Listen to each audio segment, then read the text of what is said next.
Alhamdulillahi Rabbil Alameen. As-salatu was-salamu ala khatimin nabiyyin wa ala alihi wa sahbihi ajma'in amma ba'd. فأعوذ بالله من الشيطان الرجيم بسم الله الرحمن الرحيم قال الله تعالى في سورة الأنفال إن شر الدواب عند الله الصم البكم الذين لا يعقلون.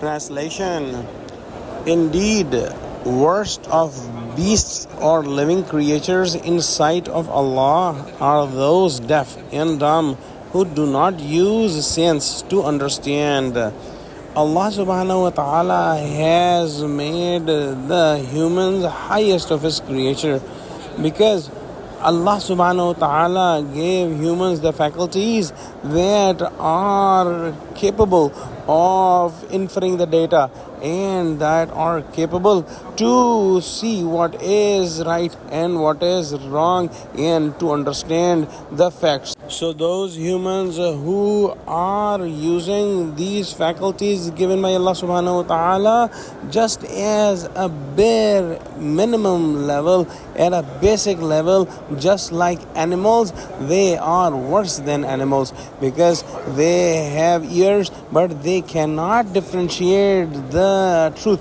and the falsehood, and they are just using their ears to live in this world as the animals are doing.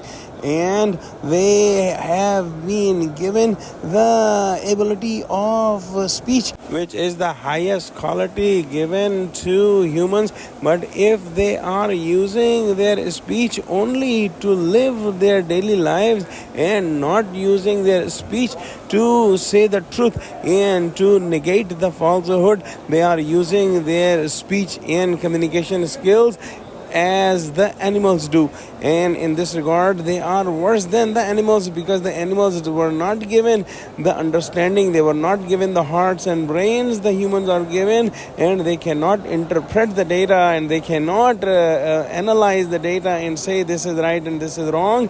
So there is no blame on the animals, but if the humans are living at the level of animals, they are among the worst creatures in the sight of Allah subhanahu wa ta'ala. As per this ayah, let's pray that Allah subhanahu wa ta'ala give us those eyes that can see the truth and they have the vision for the hereafter. Oh Allah, give us the tongue that only say the truth. Oh Allah, give us the ears that we can use to identify the truth and to make truthful statements with our tongue. Oh Allah, help us use all our senses to find the truth and to act on the truth. Ameen. Wa akhiru da'wana alhamdulillahi rabbil alameen. Wassalamu alaikum wa rahmatullahi wa barakatuhu.